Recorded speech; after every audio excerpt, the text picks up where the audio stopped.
Assalamualaikum warahmatullahi wabarakatuh.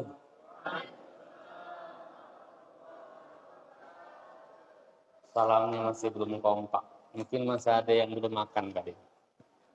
Saya ulang lagi ya. Dan saya doakan yang menjawab dengan semangat, hutangnya dibayarkan oleh Allah semuanya.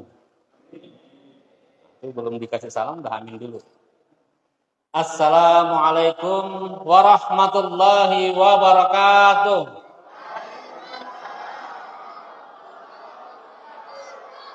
Masya Allah, suaranya lebih banyak daripada orang. Alhamdulillah, alhamdulillahilladzi arsala rasulahu bil huda wa dinil haqq liyuzhirahu 'ala ad-dini kullihi wa kafa billahi syahida. Asyhadu an la ilaha illallah wahdahu la syarikalah wa asyhadu anna Muhammadan 'abduhu wa rasuluh. Allahumma salli ala Muhammad wa ala ali Muhammad kama sallaita ala ali Ibrahim innaka Hamidum Majid. Wa barik ala Muhammad wa ala ali Muhammad kama barakta ala ali Ibrahim innaka Hamidum Majid. Faqala Allah Ta'ala fi kitabihil karim, a'udzu billahi minasy syaithanir rajim. Ya ayyuhalladzina amanu taqullaha haqqa tuqatih wa la tamutunna illa wa antum muslimun. Wa qala Rasulullah sallallahu alaihi wasallam, ittaqullaha haythuma kuntum wa atbi'is sayyi'atal hasanata tamhuha wa khaliqin nasi bi khuluqin hasan. Alhamdulillah, tak henti-hentinya kita haturkan rasa syukur kita kehadirat Allah Subhanahu wa taala. Salawat dan salam senantiasa tercurah kepada Rasulullah Muhammad sallallahu alaihi wasallam beserta seluruh sahabat dan kerabat beliau serta umatnya yang tetap istiqomah hingga yaumil qiyamah. Yang saya hormati dan insyaallah dimuliakan Allah, Ustadz Santoso. Kalau boleh kami bisa berguru dengan beliau, guru pengalaman satu. Tadi lama juga ngobrol sama beliau di ruang sana. Alhamdulillah, ternyata Bapak Ibu sekalian, kaum muslimin wal muslimat, saya sangat yakin kita punya aset untuk istiqomah masih. Setidak-tidaknya bersama Ustadz Santoso. Ketua PHBI Masjid At-Taqwa, saya kalau masjid yang di lingkungan pesantren Al-Fatah juga hampir semuanya namanya At-Taqwa. Jadi terbiasa sekali menyebut nama At-Taqwa. Masjid At-Taqwa Sekayam, alhamdulillah yang telah menunaikan acara ini, mengumpulkan kaum muslimin dan bersama-sama berniat untuk menghamba kepada Allah, mengingat dan menghunjamkan ke dalam dada kita satu peristiwa dahsyat Isra Mi'raj yang terjadi 14 abad yang silam, yang kami muliakan dan kami hormati. Selanjutnya ada di sini Pak Kepala Desa. Kalau Abi umur kayaknya saya lebih tua Pak. Jadi kalau saya lebih tua berarti saya lebih banyak sakitnya sekarang. Mohon izin Pak, saya duduk di sini. Biasanya kalau ceramah tuh melantai gitu ya, tapi sekarang duduk di kursi. Alhamdulillah. Ya, jenggotnya sama Pak, kita. Stylenya juga sama. Pak Kepala Desa yang dimuliakan Allah, yang kami hormati, Bapak, Ibu, barangkali di sini juga ada Ustadz, asatidzat, para haji dan hajjah, tokoh masyarakat, adik-adik sekalian yang juga ada di sini, tokoh pemuda yang mohon maaf tidak dapat kami sebutkan satu persatu namanya, namun kita semua berkumpul di sini dengan satu niat di dalam dada untuk sama-sama menghamba kepada Allah, memperingati, menghunjamkan ke dalam dada sebagaimana disebutkan tadi, suatu peristiwa dahsyat, peristiwa Isra dan Mi'raj. Kemudian saya mohon izin pakai gini nih Bu, Bapak Ibu. Ceritanya itu, tapi memang biasa begini. Ceritanya tadi waktu di jalan ada kajian yang harus kami sampaikan. Temanya juga kurang lebih sama. Zoom. Cuman begitu nyampe di Ambawang habis.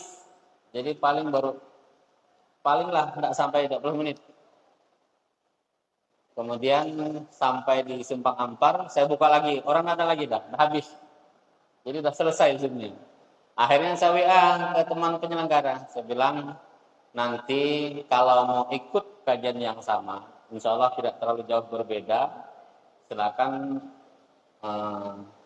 mengikuti, menyimak gitu ya di saluran Facebook sekitar jam 8 ke atas gitu ya.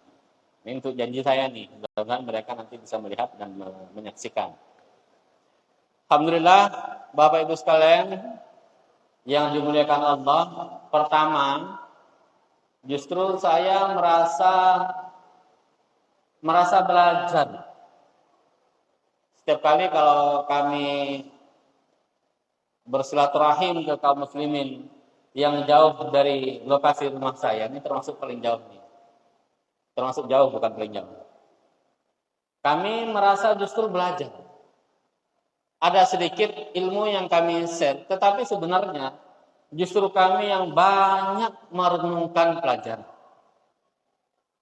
Dulu beberapa waktu yang lalu sama Ustaz Abdurrahman juga, beliau ini memang suka membawa saya kemana-mana. Mungkin dilihatnya yang agak lebih muda kali ya.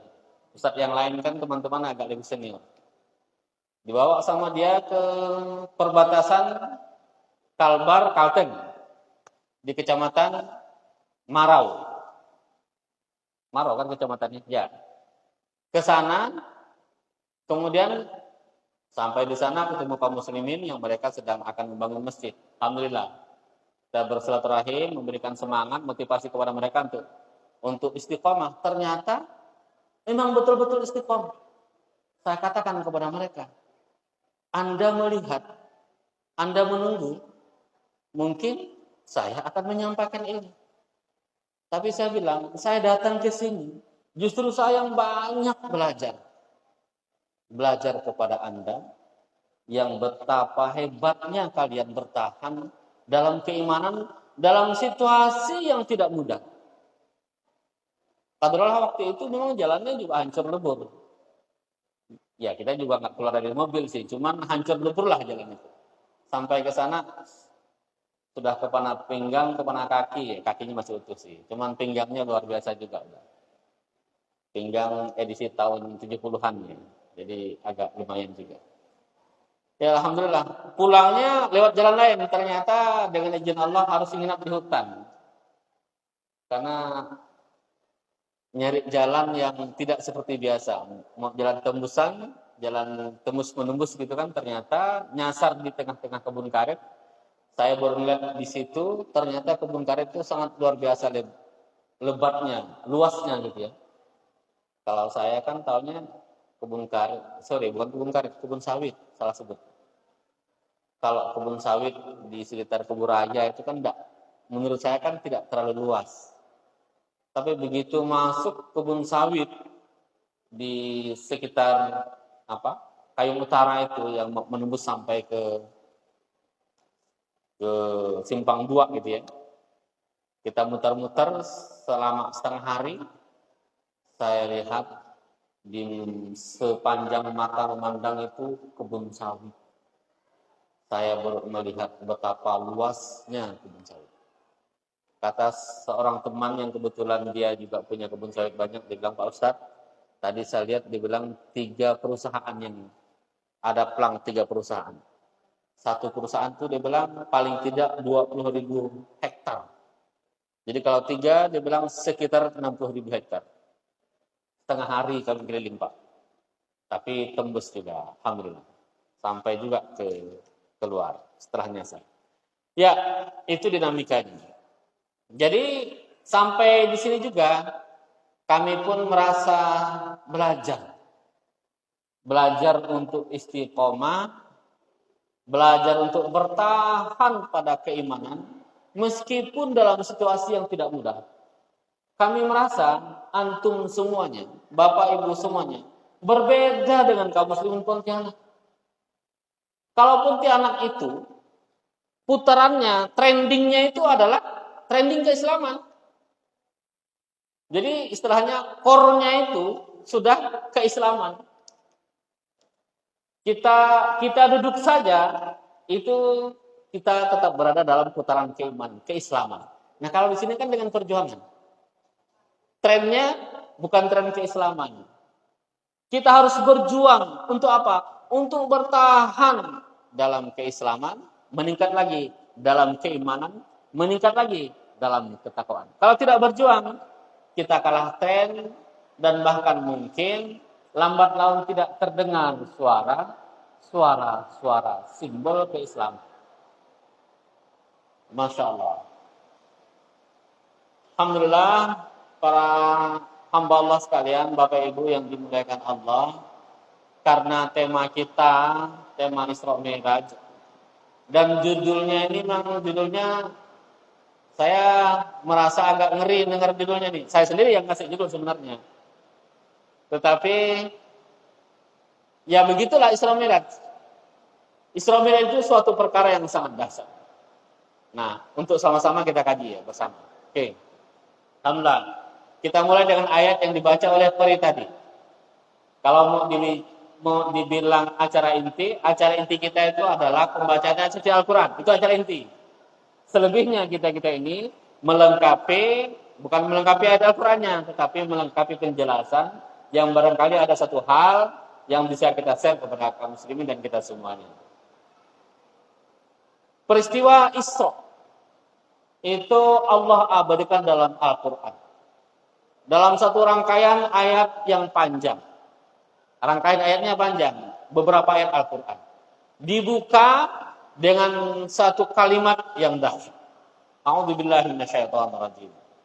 Subhanalladzi asra bi'abdihi lailam minal masjidil haram ilal masjidil aqsa. Allah buka dengan kalimat subhan. Memang dalam Al-Quran banyak juga beberapa surah dalam Al-Quran yang dibuka, kata pembukanya itu berasal dari bentukan kata subhan.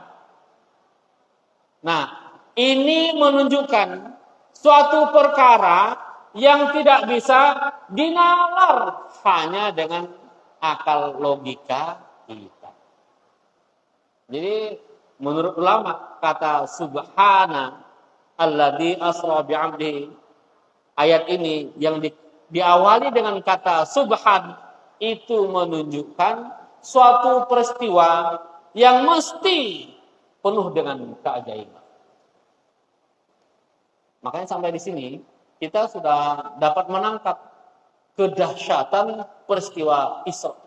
Padahal ini baru Isra nih, Bapak Ibu sekalian.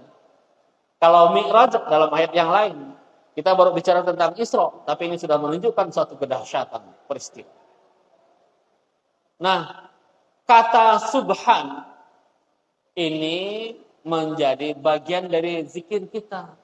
Oleh karenanya, segala hal yang terkait keajaiban sebenarnya ada di mana-mana. Allah kayak semacam menyindir dalam Al-Quran. Dalam Quran surah Al-Kahfi ayat yang ke-9 disebutkan begini. A'udzubillahi minasyaitonirrajim. Am hasibata anna ashabal kahfi warqim kanu min ayatina ajaba. Kata Allah, apakah menurut kalian ashabul kahfi, kisah ashabul kahfi ya, ashabul kahfi dan ar-raqim itu merupakan tanda keajaiban, tanda kebesaran Allah yang ajaib. Allah sendiri begitu. Padahal memang ajaib. Peristiwa ashabul kahfi itu suatu peristiwa yang ajaib. Betapa tidak ada hamba Allah yang mereka kemudian ditidurkan oleh Allah ke dalam gua selama 300 tahun dan mereka bangun dalam kondisi yang masih hidup. Ajaib. Nggak bisa kita pikir pakai logika, pakai otak kita nggak nyambung itu. Tapi Allah punya kuasa, terjadi. Tetapi Allah sindir. Apakah itu ajaib? Kira-kira gitu. Itu maksudnya apa? Para hamba Allah sekalian, kaum muslimin wal muslimat hafizakumullah. Itu sebenarnya Allah sindir. Apakah kalian mau menunggu keajaiban Allah hanya dengan peristiwa seperti itu? Bukankah tanda-tanda kebesaran Allah itu sangat banyak? Di mana-mana. Kalau kita nunggu iman, nunggu ajaib, nunggu sangat istimewa, nunggu mukjizat, susah kita mau beriman. Padahal Allah telah tampakkan dari segenap penjuru, dari segala masa, berbagai tanda-tanda kebesaran Allah. Sanurihim ayatina fil afaqi wa fi anfusihim hatta yatabayyana lahum annahu haq. Kata Allah, pasti akan kami tunjukkan, akan kami tampakkan kepada mereka dari segenap penjuru tanda-tanda kebesaran kami itu, sampai menjadi jelaslah bahwa Al-Quran itu adalah benar datangnya dari Allah Subhanahu. Nah, baru sampai pada kalimat subhan, lantas kita melihat ternyata di sekeliling-keliling kita, di mana-mana, kapan saja, itu penuh dengan tanda-tanda kebesaran Allah. Tidak usah jauh-jauh. Bahkan kita lihat diri kita. Wa fi anfusihim afala tubsirun, kata Allah. Dan terhadap diri mereka penuh dengan tanda-tanda kebesaran Allah. Bapak Ibu sekalian, ada di sini yang mengendalikan jantung? Tidak ada, pasti tidak ada. Padahal kita semua punya jantung kan? Kita katakan jantung saya. Gitu kan? Tangan saya. Ibu-ibu, mata. Nah, itu. Mata saya. Bulu mata saya. Telinga seterusnya punya saya semua. Saya mau tanya, memang ibu yang ngatur bulu mata? Ibu yang ngatur. Hari ini tumbuh kira-kira 0,1 mili. Ya. Ibu yang ngatur harus tumbuhnya itu agak gitu sedikit. Apa tuh? Agak Ibu yang ngatur bulu mata itu tumbuhnya jangan sampai sama dengan tumbuh rambut. Repot sekali kalau bulu mata kita itu sama tumbuhnya dengan rambut. Kita nanti gunting rambut itu bukan hanya gunting kepala, rambut kepala, tapi juga gunting bulu mata. Nggak ada yang mengatur itu semua. Bahkan sekedar mengatur, ngontrol. Jangankan menumbuhkan, ngontrol saja. Kita tak sanggup mengontrol yang melekat dalam diri kita. Ada yang sanggup mengontrol jantung. Dia tidak boleh berhenti berdetak sedetik pun. Iramanya tidak boleh acak adul, berantakan, harus tetap teratur. Dia tidak boleh berhenti memompa darah, tugasnya memompa darah, tak boleh berhenti. Dari sejak kita hidup sampai sekarang, kalau dia berhenti berarti selesai urusan kita. Dia tak boleh berhenti memompa. Bahkan jantung itu tak peduli Bapak Ibu sekalian. Kita mau iman ke, mau tadak, mau sholat ke, mau tadak, dia tetap terus berdetak. Dia taat kepada Allah Subhanahu wa ta'ala. Siapa yang kontrol? Saya tidak katakan, tidak bertanya siapa yang ciptakan, bukan. Pasti bukan gitu. Cuman saya tanya, mampu tidak kita kontrol? Kalau sekiranya Allah kasihkan kepada kita, kontrol jantung, coba nih milikmu, jantungmu, kau kontrol 2 detik.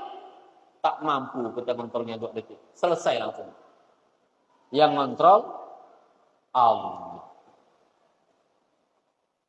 Tanda-tanda kebesaran Allah. Itu yang kita sebutkan hanya sebagian kecil.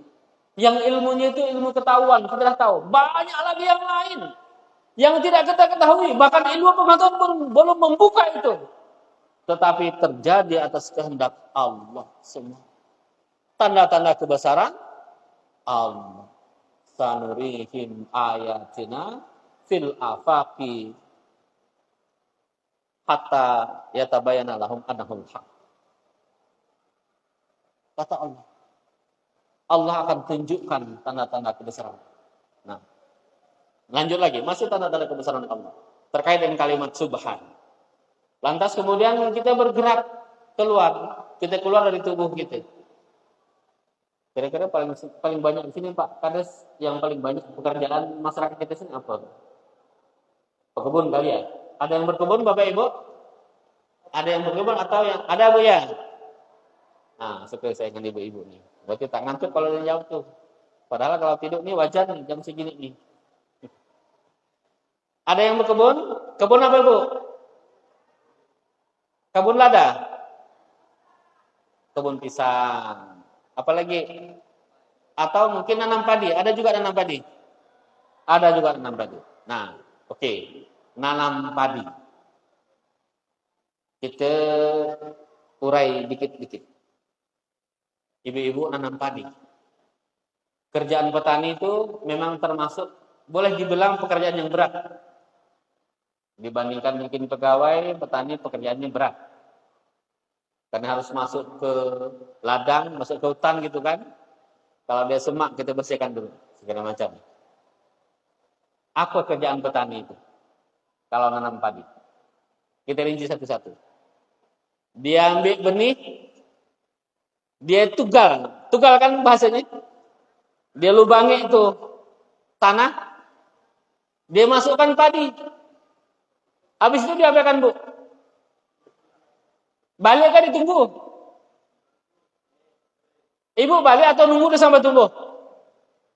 Ini padi kita masukkan ke dalam lubang. Kita mau mau bikin bibit padi, apa namanya? Kalau di Sambas itu memang sebenarnya camai. Kalau sini apa namanya? Semai. Kurang lebih lah. Kita mau semai padi ini. Sebelum nanti ditandur. Jadi kita masukkan biji padi, kita bikin lubang itu di tanah, kita masukkan ke tanah. Habis itu ibu-ibu nunggu dia tumbuh ke atau balik ke rumah?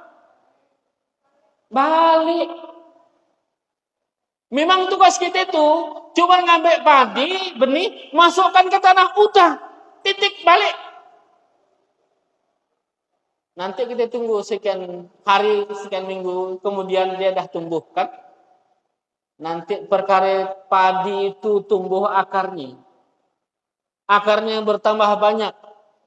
Nanti kemudian tumbuh dia punya batang. Batangnya ada daunnya. Tembus nanti ke ke tanah itu. Menjadi lebih tinggi dan seterusnya.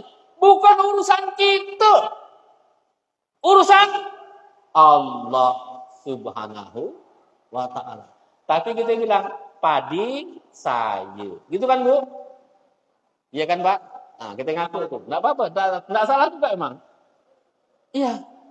Allah beri kepada kita pekerjaan yang paling ringan dari proses tumbuhnya padi.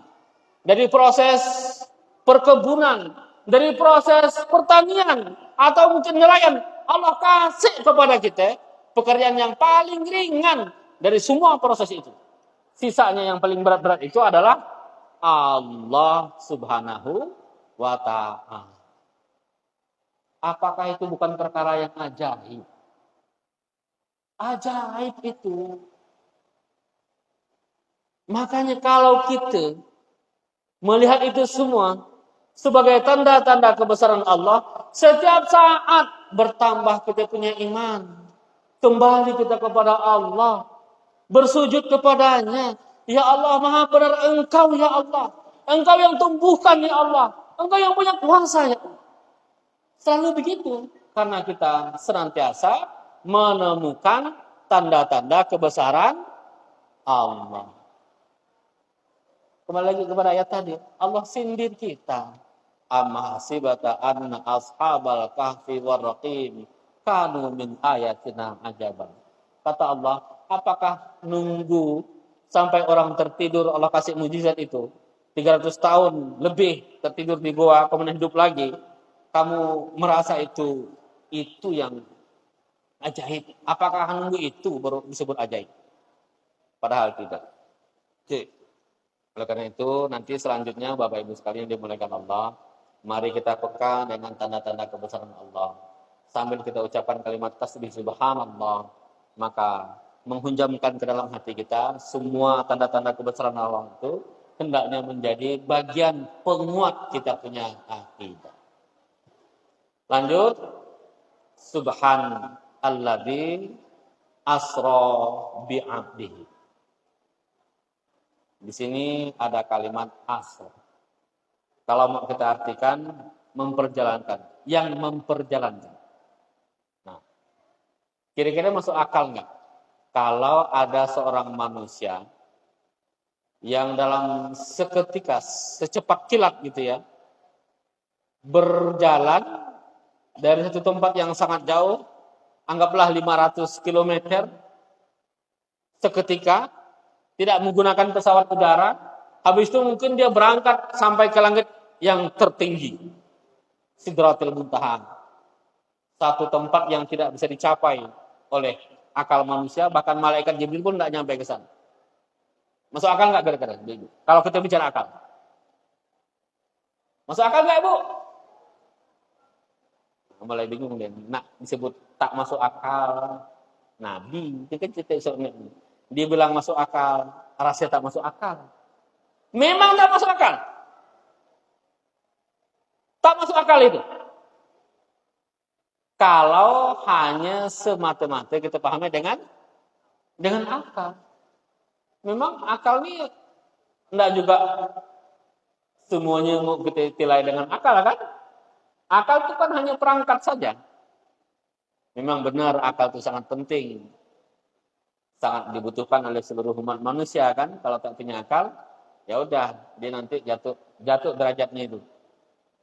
Tetapi tidak juga semuanya harus ditilai dijadikan standar dengan akal. Akal adalah perangkat atau alat. Tak masuk akal itu. Tetapi Allah sebutkan dalam ayat tadi, alladzi asra bi'abdihi, yang memperjalankan hambanya. Jadi di sini Allah yang punya kuasa.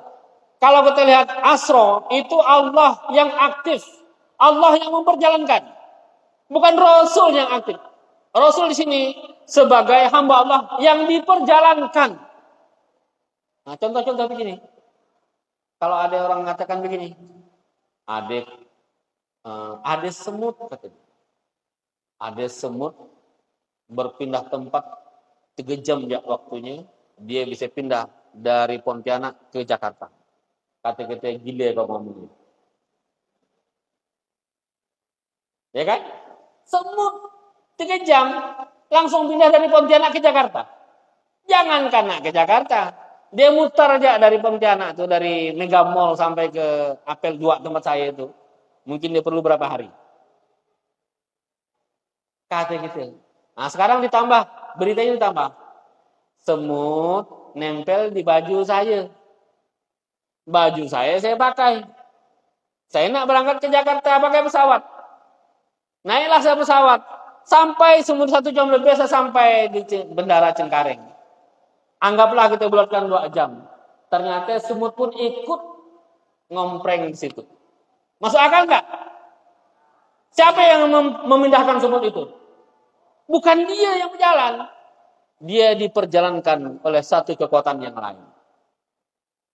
Jadi, kalau kita melihat perjalanan Rasulullah Muhammad SAW itu pada peristiwa Isra dan Mi'raj, maka hendaknya kita melihat bagaimana Allah Maha Kuasa memperjalankan hambanya dari Masjidil Haram ke Masjidil Aqsa sampai ke Sidratul Muntaha. Kalau sudah kuasa Allah, jangankan sekedar memperjalankan. Bukankah Allah yang ciptakan semua? Allah ciptakan bumi, Allah ciptakan langit, Allah ciptakan matahari, Allah ciptakan semuanya. Perkara memperjalankan itu sesungguhnya perkara yang sangat gampang di sisi Allah Subhanahu wa ta'ala. Masya Allah. Oleh karenanya, bicara tentang Isra Mi'raj itu memang bicara keimanan. Tidak bisa dengan tanpa keimanan. Menurut ulama, peristiwa Isra Mi'raj itu adalah salah satu keagungan mukjizat Rasulullah sallallahu alaihi wasallam. Mukjizat yang agung daripada Rasulullah SAW. Cuman ada bedanya dengan mukjizat yang lain. Apa kira-kira bedanya, Bapak Ibu sekalian? Boleh nggak sambil saya minum? Ibu-ibu sambil berpikir. Boleh ya? Kira-kira apa bedanya?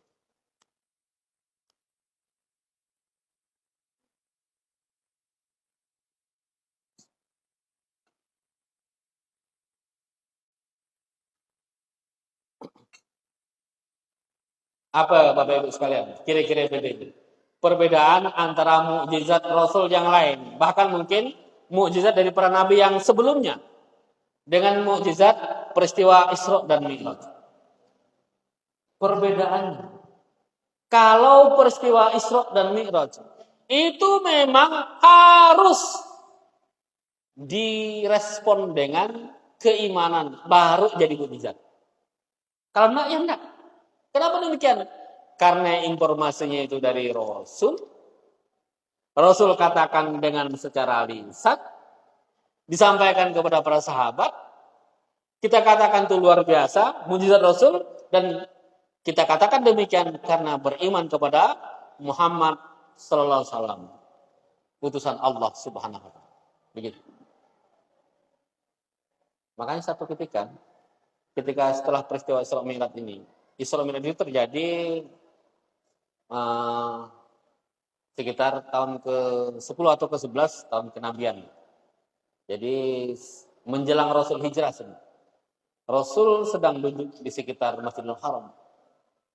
Tiba-tiba datang Amr bin Hisham atau Abu Jahal, paman beliau sebenarnya, datang kepada Muhammad SAW. Dia bertanya, wahai Muhammad, apa lagi yang engkau akan katakan? Rasul kemudian berkata, bahwa saya barusan berjalan dari sini Masjidil Haram sampai ke Masjidil Aqsa di Palestina. Kemudian sampai di sana Allah angkat ke langit ke Sidratul Muntaha. Kemudian dikembalikan lagi ke sini. Sekarang di sini. Serentak tiba-tiba gitu ya.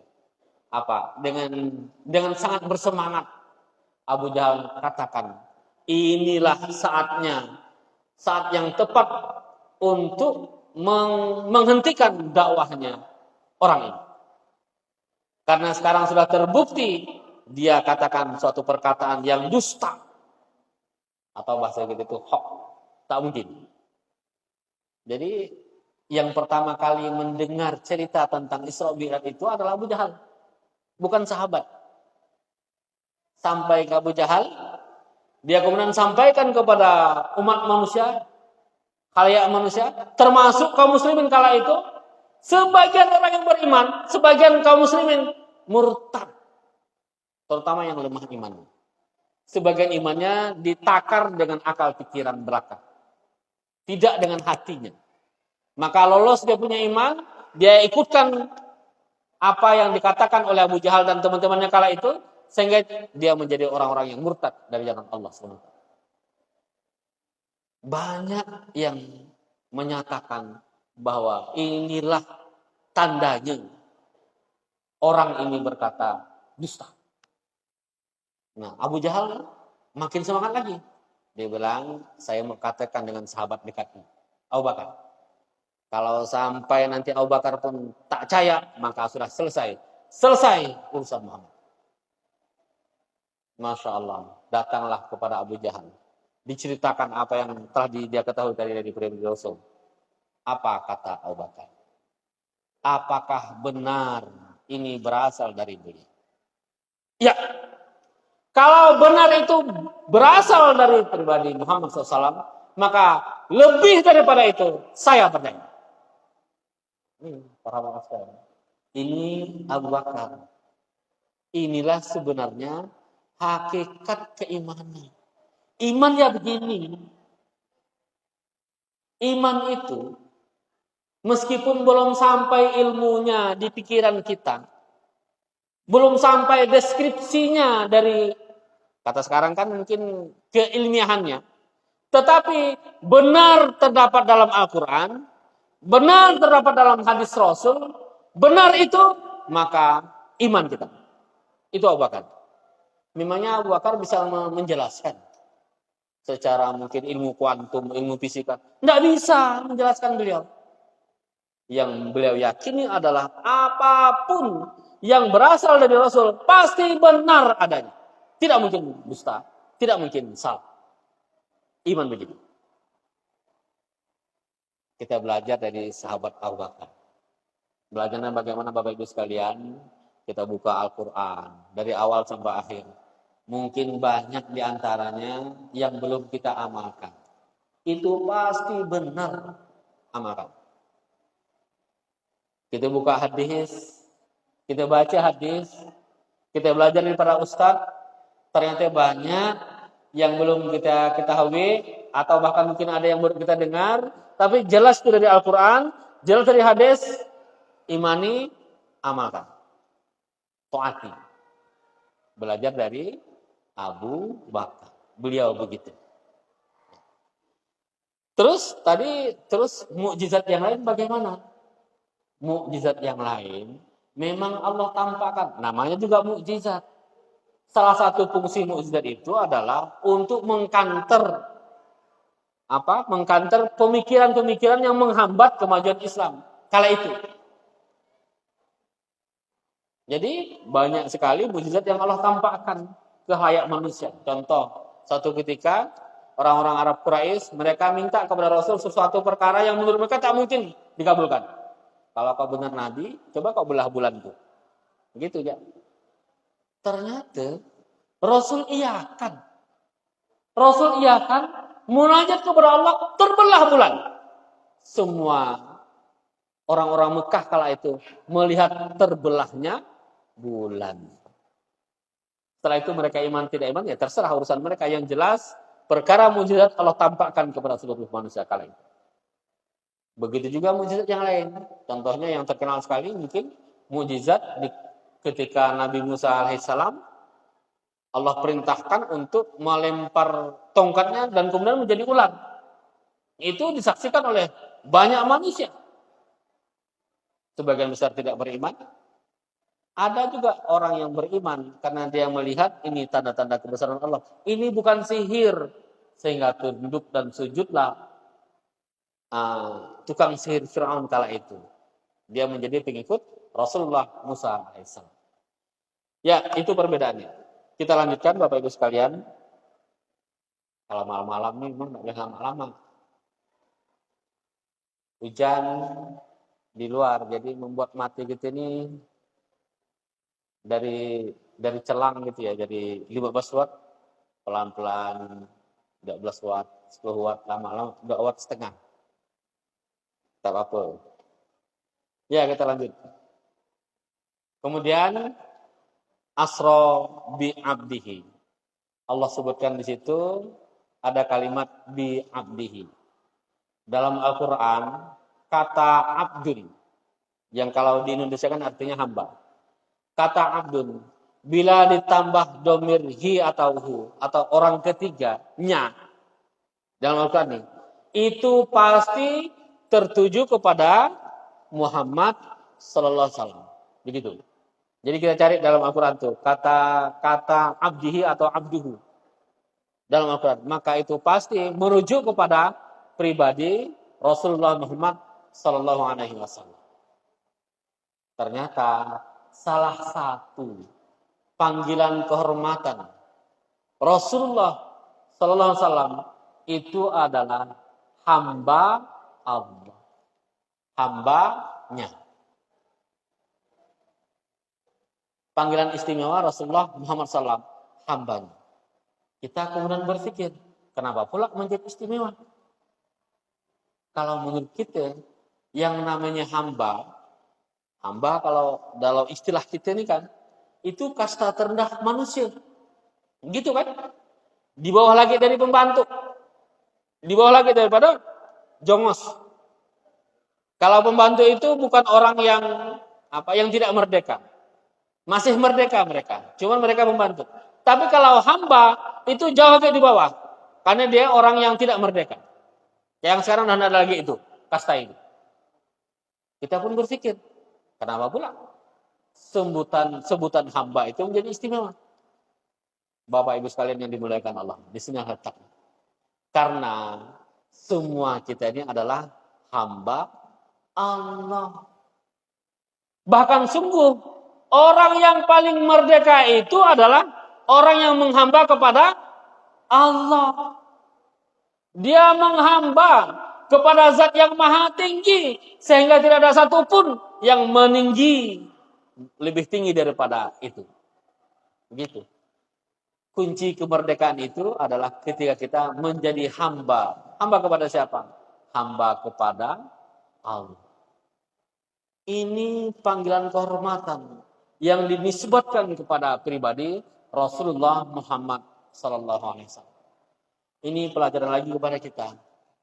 Kita itu seyogyanya, semestinya tak terlepas daripada menghamba kepada Allah. Cuman kadang-kadang kita ini hambanya kepada Allah itu, menghambanya kepada Allah itu ketika sholat baru teringat, ya Allah, Engkau Tuhanku, aku hambamu, gitu ya. Ketika kita sholat, waktu sujud itu. Atau bahkan mungkin di kala sholat pun kita pikiran kemana-mana, lari kemana-mana. Nah, itu, Masya Allah. Jadi ketika dia sedang sholat pun ternyata tidak terlalu menghamba kepada Allah Subhanahu wa taala. Padahal semestinya insan yang baik itu, mukmin yang baik itu, dia selalu teringat bahwa dimanapun dia berada, kapanpun masanya, dia selalu menghamba kepada Allah Subhanahu wa taala. Apapun yang kita kerjakan, maka semuanya dalam kerangka penghambaan kepada Allah Subhanahu wa taala. Apalagi ketika sholat. Bahkan menurut hemat kami, sholat itu merupakan satu tonggak penting untuk penghambaan kita kepada Allah. Kita bisa bayangkan Bapak Ibu sekalian, andai kata kita sholat itu seminggu sekali, hilang menghamba itu, tak ada lagi kita hamba itu, entah kemana-mana gitu. Ini yang 5 kali sehari semalam ya, kadang-kadang kita entah liar kemana-mana kan. Hari ini kita benar, begitu nanti pulang dari masjid, ada mata liar kemana-mana, pikiran kemana-mana. Lupa bahwa kita ini hamba Allah. Yang nyawanya dipegang oleh Allah, yang dimintai pertanggungjawaban oleh Allah, nanti ketika kita menghadap Allah Subhanahu wa taala, semuanya akan terbebas di hadapan Allah Subhanahu wa taala. Lupa gitu. Tetapi kemudian dengan salat 5 waktu itu, para hamba Allah sekalian, maka kita dikasih tonggak oleh Allah. Ini loh, 5 waktu ditonggak oleh Allah. Minimal ini saat engkau betul-betul menghamba kepada Allah Subhanahu wa taala. Mudah-mudahan menjadi pancaran di sepanjang waktu kita. Apalagi kalau bicara tentang Isra Mi'raj. Mi'raj itu satu peristiwa dahsyat. Ternyata kalau bicara tentang seluruh syariat yang diturunkan oleh Allah Subhanahu wa taala, dicontohkan oleh Rasulullah Muhammad SAW, syariat salat itulah yang secara khusus ibarat kata itu, mandatnya itu langsung diambil oleh Rasulullah. Tidak melalui malaikat Jibril. Biasanya kalau syariat yang lain, Allah turunkan ayatnya melalui malaikat Jibril. Atau mungkin sebagian dalam hadis, Allah turunkan melalui mimpi beliau. Itu juga wahyu Allah. Biasanya begitu. Tetapi tidak dengan sholat. Allah langsung panggil, Allah angkat Rasulullah sampai ke Sidratul Muntaha. Yang kata malaikat Jibril, aku sampai sini ya. Selanjutnya kau yang menghadap kepada Allah SWT. Karena aku tak sanggup, kata Jibril. Kalau melangkah lagi, lewat kebakar. Jadi kisah tentang Rasul diangkat ke Sidratul Muntaha itu tidak bersama malaikat Jibril alaihissalam. Itu dalam rangka menerima perintah sholat. Apakah sebelumnya Rasul tidak sholat? Sholat. Nah, memang bukan sholat dari awal, bukan perintah sholat secara utuh dari awal, bukan. Penyempurnaan sholat. Karena sholat itu syariat yang sudah sangat tua sebenarnya. Menurut riwayat bahkan ketika para malaikat di surga dahulu, belum ada cerita dunia, mereka sudah sholat. tergelincirnya iblis dari penyembahan kepada Allah Subhanahu wa taala itu, juga mereka juga sudah sholat. Rasul dan para sahabat ketika di Masjidil Haram, mereka juga sholat. Bahkan di awal-awal mereka sholat kiblatnya kepada Masjidil Aqsa yang ada di Palestina. Walau alam, begitu. Jadi Allah angkat ke langit tentang sesempurna-sempurnanya syariat sholat. Bapak Ibu sekalian yang dimuliakan Allah, mari kita renungkan, subhanallah, sholat kita, Al-Quran yang kita baca, Al-Fatihah kita, itu persis dengan sholatnya Rasul dan para sahabat dahulu. Al-Fatihah yang dibaca Rasul dan para sahabat dahulu. Sama persis. Mari kita renungkan. Dan ini tidak berlaku dengan umat yang lain. Umat yang lain, Masya Allah, subhanallah. Memang Allah tidak berjanji kan? Tidak ada ayatnya Allah berjanji untuk menjaga kesempurnaan, kemurnian dari kitab-kitab terdahulu. Tidak ada. Tidak ada. Yang ada bahkan Allah serahkan pemeliharaan dari kitab-kitab terdahulu itu kepada ulama-ulama yang ada kala itu. Tapi khusus untuk umat akhir zaman, untuk Al-Quran, Allah berjanji, bersumpah untuk menjaga kemurniannya, keasliannya.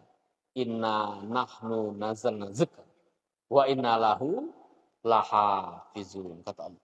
Sesungguhnya kami yang menurunkan Al-Quran itu. Az-Zikr itu adalah salah satu nama Al-Quran. Wa inna lahu lahafizun. Dan kami terhadapnya pasti memeliharanya. Makanya sampai sekarang Al-Fatihah itu sama persis dengan yang dibaca Rasul. Ini juga berdampak kepada syariat sholat. Sholat yang dikerjakan oleh kaum muslimin saat ini itu merujuk kepada syariat yang Allah turunkan dahulu dan dikerjakan oleh Rasul dan para sahabat kala itu. Subhanallah. Ini umat akhir zaman. Maka layaklah umat akhir zaman syariat Rasul yang termaktub dalam Al-Quran dan As-Sunnah itu menjadi syariat yang paling sempurna. Dalam Al-Quran surah Al-Maidah ayat yang ketiga ya, atau misalnya. Al-yaumal akmaltu lakum dinakum wa atmamtu alaikum ni'mati wa raditu lakumul Islam madinah. Ini tentang ayat penyempurnaan syariat. Allah telah sempurnakan, Allah telah tuntaskan urusan syariat. Seorang Yahudi datang kepada Umar, Khalifah Umar. Dia katakan begini, andai kata ayat yang seperti ini turun kepada kami, maka pasti hari turunnya ayat tersebut kami akan jadikan sebagai hari besar kami. Karena ayat itu tidak pernah Allah turunkan kepada umat-umat terdahulu tentang penyempurnaan syariat. Oke.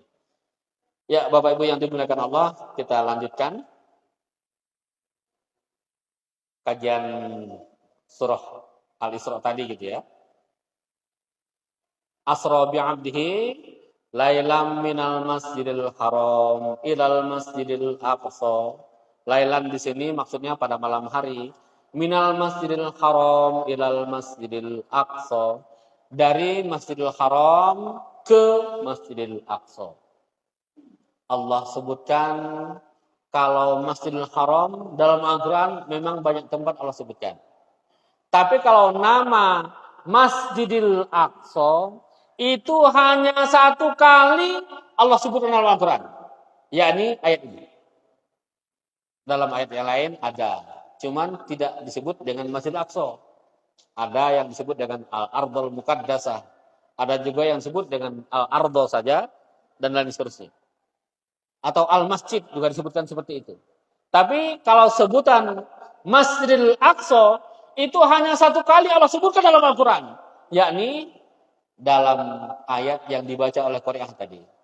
Subhanalladzi asra bi'abdihi lailan minal masjidil haram ilal masjidil aqsa. Hanya satu kali. Bapak Ibu sekalian, kira-kira pada saat itu Masjid Al-Aqsa sudah habis. Masjid Al-Aqsa-nya sudah ada. Kira-kira. Sudah ada enggak Masjid Al-Aqsa-nya? Ada, tetapi belum berbentuk seperti masjid. Bahkan bisa kita katakan belum ada masjidnya. Belum ada orang sholat di situ. Belum ada. Tetapi Allah telah turunkan ayatnya. Minal Masjidil Haram. Kalau Masjidil Haram memang iya, jelas. Orang memang sudah sholat di sana.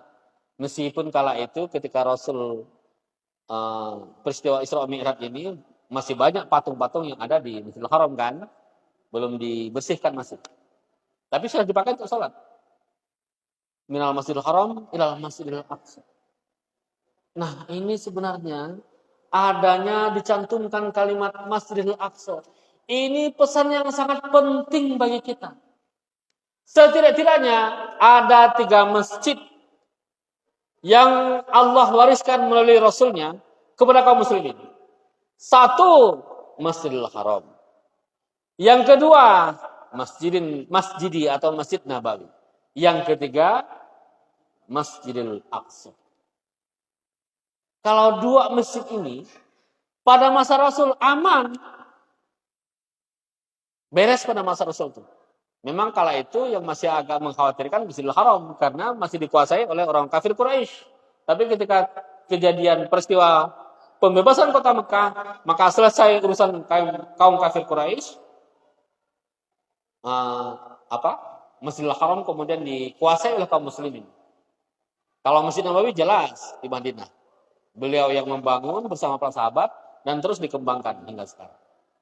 Tetapi Masjidil Aqsa, Rasul hanya 1 kali itu ketika beliau peristiwa Isra dan Mi'raj, beliau sempat sholat 2 rakaat di sana. Bahkan untuk riwayat disebutkan beliau memimpin sholat bersama para nabi terdahulu. Wallahu a'lam. Jadi beliau imam, nabi yang lain menjadi makmum. Wallahu a'lam. Di Masjidil Aqsa. Hanya itu saja. Setelah selesai peristiwa Isra Mi'raj, bisa dikatakan selesai urusan ini. Beritanya selesai. Tetapi ini terus menjadi cita-cita para sahabat. Para sahabat dari masa ke masa selalu berazam untuk apa? Untuk menjadikan tempat di sana sebagai masjid. Masjid apa? Masjidil Aqsa. Dimulai dari Abu Bakar. Belum sampai itu masa Abu Bakar. Keburu kemudian beliau dipanggil oleh Allah SWT. Dilanjutkan oleh Khalifah Umar. Pada masa Khalifah Umar inilah kemudian dibebaskan situs Masjidil Aqsa itu. Kemudian dibersihkan oleh Khalifah Umar. Dan dikembalikan fungsinya menjadi masjid. Sejak itu berperanlah tempat itu sebagai Masjidil Aqsa. Sampai kapan? Sampai berlanjut dari masa ke masa. Bahkan dibangun masjid berapa kali. Namun dengan izin Allah semata. Ternyata dari 3 masjid ini, Masjid Al-Aqsa itu menjadi ujian kaum muslimin. Ujian terhadap kaum muslimin. Karena dari masa ke masa selalu ada konflik di sana. Kalau kita lihat tarikh sejarah pada masa perang salib, kala itu kan sempat dikuasai oleh pasukan salib. Kemudian kembali direbut oleh kaum muslimin. Oleh siapa? Salahuddin Al-Ayyubi. Kemudian terus di bawah kekuasaan umat Islam. Lantas sejak tahun 1948. Ada satu kaum yang namanya sangat banyak disebut dalam Al-Quran. Berseliweran namanya dalam Al-Quran kaum tersebut. Bahkan pada masa Rasul tidak terlalu sering Rasul berinteraksi dengan mereka. Maksud saya tidak sesering sebagaimana Rasul berinteraksi dengan masyarakat Arab kali itu. Tetapi namanya sangat banyak Allah cantumkan dalam Al-Quran. Kisahnya paling banyak bahkan.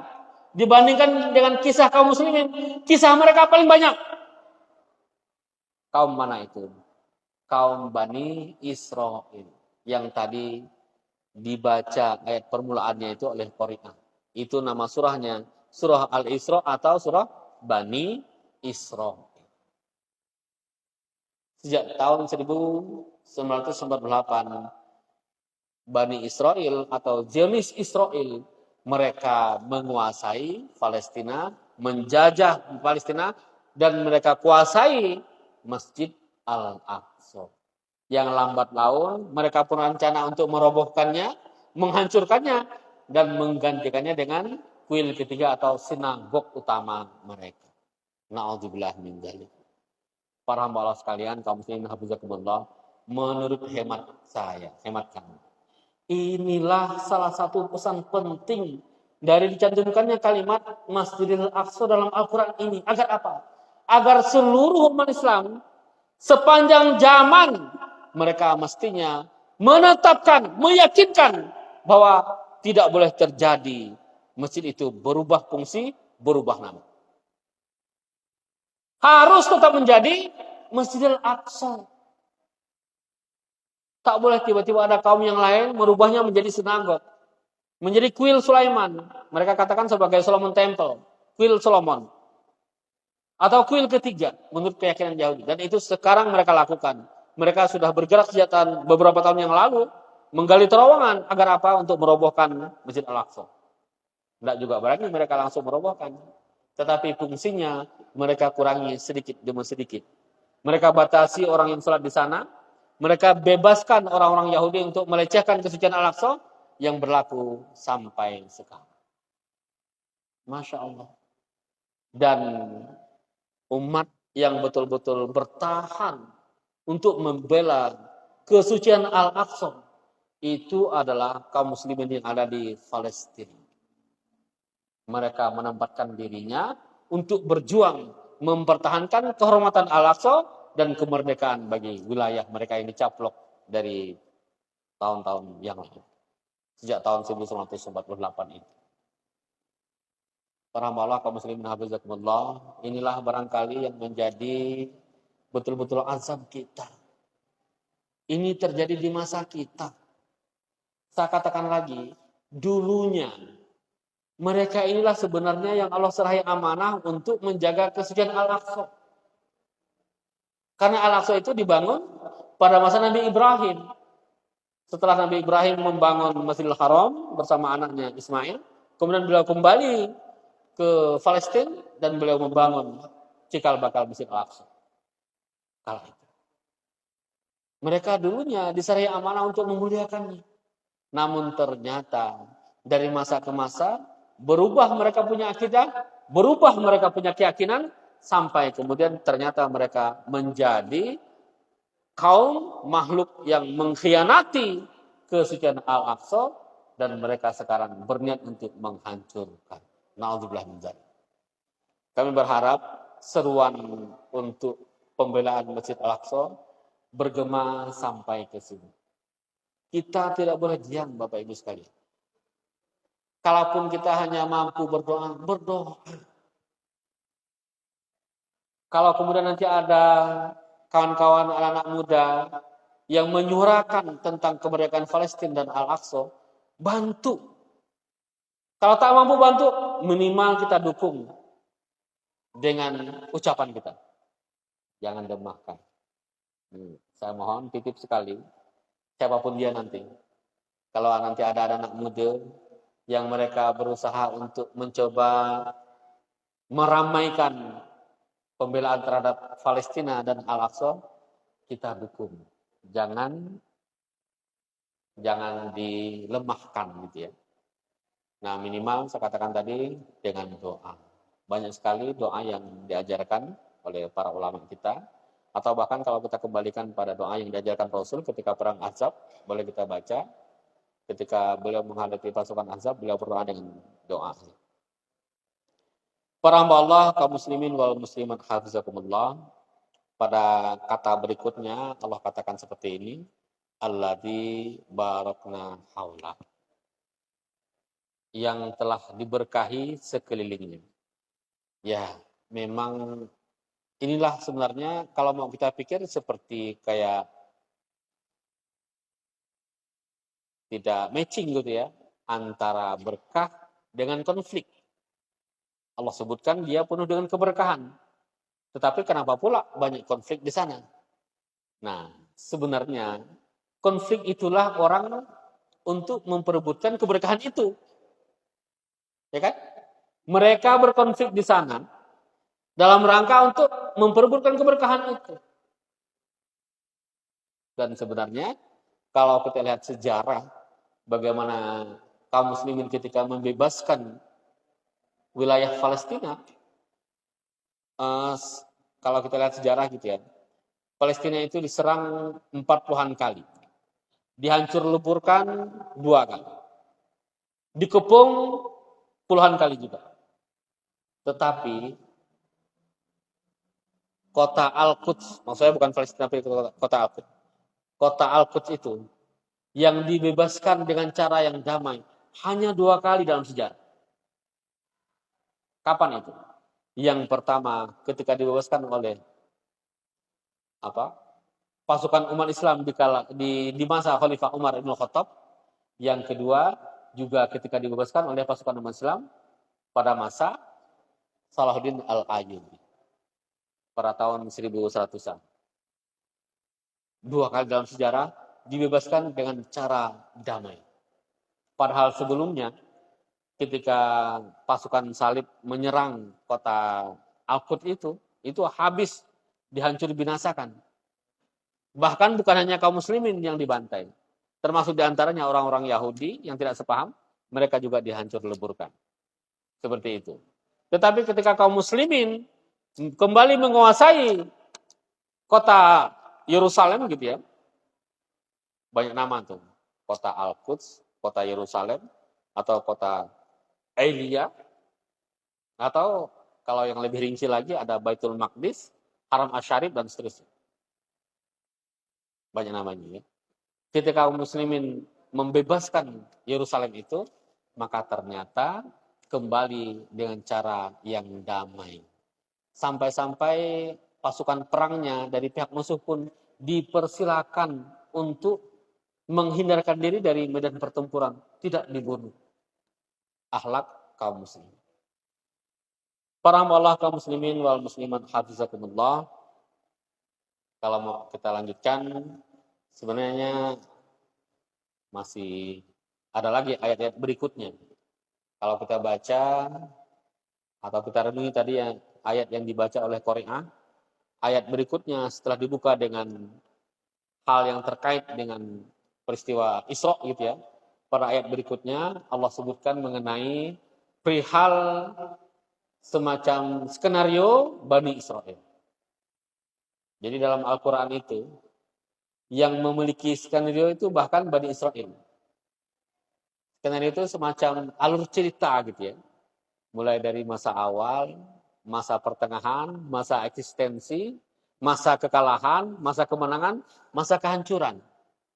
Itu secara rinci Allah sebutkan dalam Quran surah Al-Isra tadi dari ayat yang pertama sampai ayat yang ke-8. Tambah lagi 1 ayat, masih surah yang sama, ayat yang ke-104. Itu bicara tentang perjalanan panjang Bani Israel.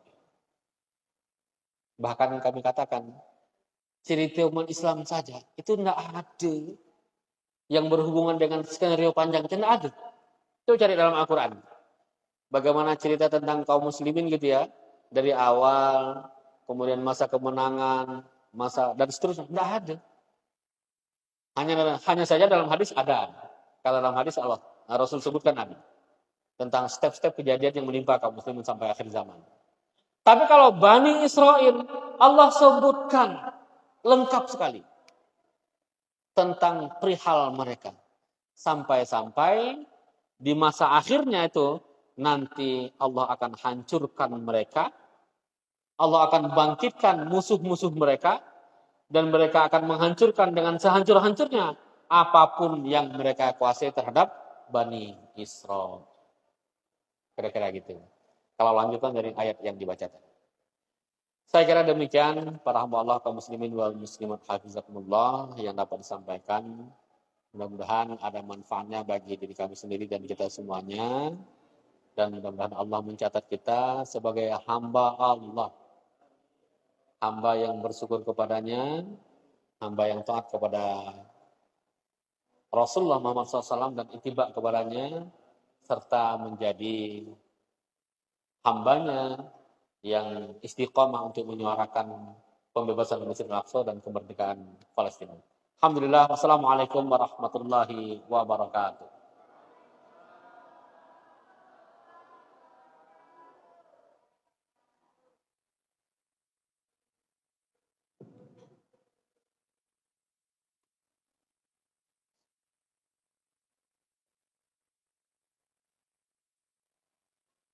Syukur jazakallahu khairan kepada Ustaz Mulaiman yang telah memberikan tausiah.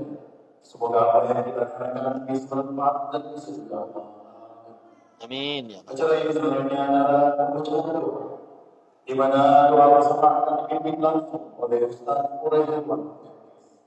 Kepadanya dengan hormat kami persilakan.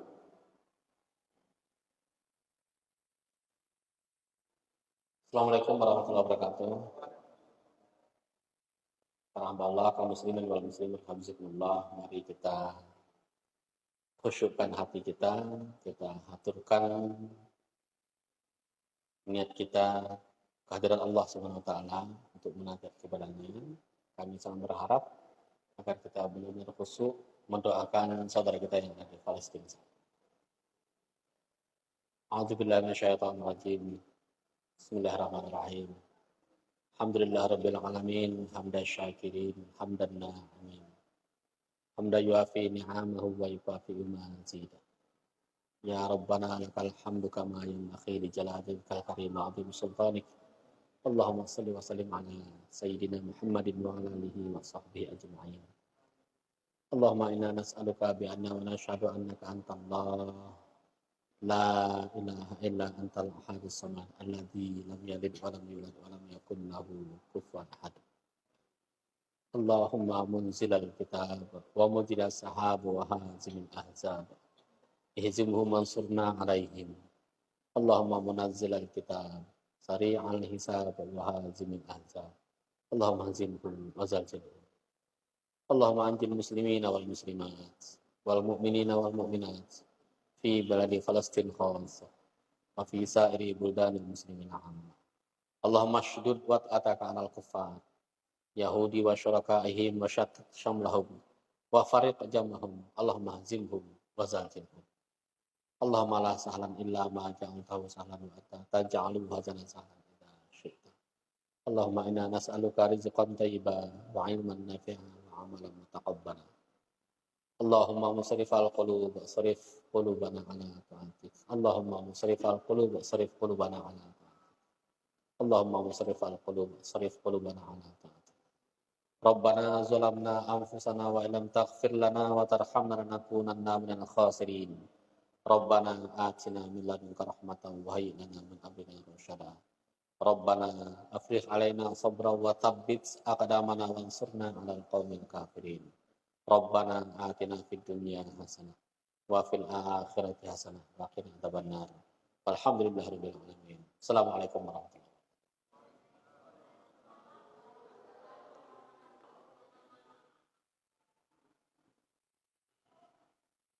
Syukur